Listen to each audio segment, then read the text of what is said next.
All right, so just a couple of thoughts on an exercise that I've seen a lot of misconceptions with regards to how it's performed. It's a very basic exercise, a single arm dumbbell row. A lot of bodybuilders will use it to develop their upper back. A lot of strength coaches will use it for their clients to develop shoulder retraction strength or to develop the upper back muscles in general. So the thing about that exercise is the force angle and how to use it and what muscle groups to actually use it for. Personally, I believe that it's not the greatest exercise to hit the retractors of the shoulder. Okay? This is the way that a lot of people will coach this exercise.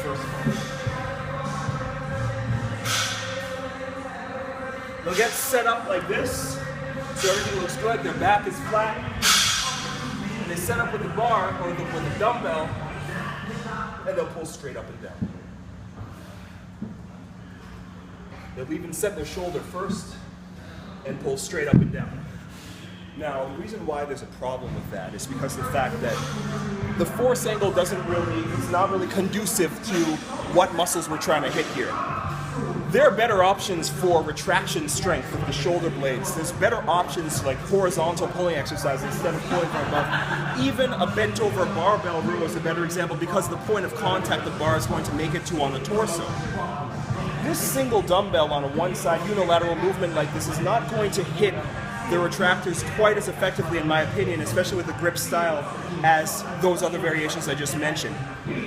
I like to treat it as a lat exercise, and I'm sure that a lot of bodybuilders or bodybuilding coaches will see where I'm going with this when I say that, because using it as a lat exercise allows you to have better control of the shoulder blade and follow the path of the lat fibers as you're going through the motion. The lat fibers don't travel like this, and they don't travel like this. They travel on a little bit of a slanted pattern, and they attach all the way up into your upper arm. So with that said, there's got to be a little bit of a sweeping action with your arm, where your hand isn't just following a straight line in any certain plane, but it's following more of a C motion or a J motion. So your elbow is going to correspond to that, and the dumbbell is going to correspond to that too. So when I do it again with the proper technique, in my opinion, it's going to look a little bit different. I like to set up by sticking my butt out, squeezing the chest out, of course, and starting with a little bit of a forward top rock in order to make that dumbbell travel in the right direction. Okay? So instead of traveling right down here, I'll start around here.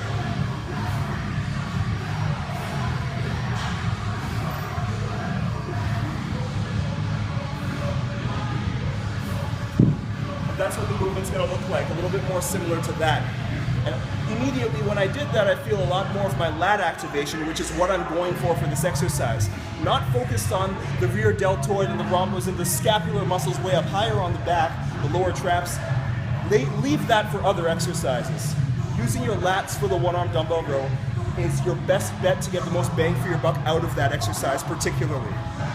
And speaking to the bodybuilders again and the people who are into hypertrophy training, that's what popularizes the decline. You have a bench that's like this, and you set up the same way where you're on a downward slope. If you think about the angles you're creating that way, where your butt is higher than your chest is and higher than your shoulder, and you're pulling on that saw action on that slant, if you think about if you were to turn that upside down, it's exactly the same position you get into when you do a lat pull down. Exactly the same position. You lean back ever so slightly, you set up with your hands or whatever grip you want, and you pull to that spot, because that's the most effective way to hit your lats. There's even exercises like a decline pullover, which simulate the same pattern again, just from a different point of reference.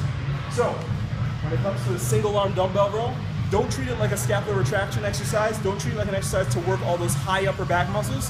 Instead, use it to hit your lats, the upper lats and the mid lats, and that's the best way to get the most bang for your buck. So that's what my thoughts are on the single arm dumbbell row, and that's it.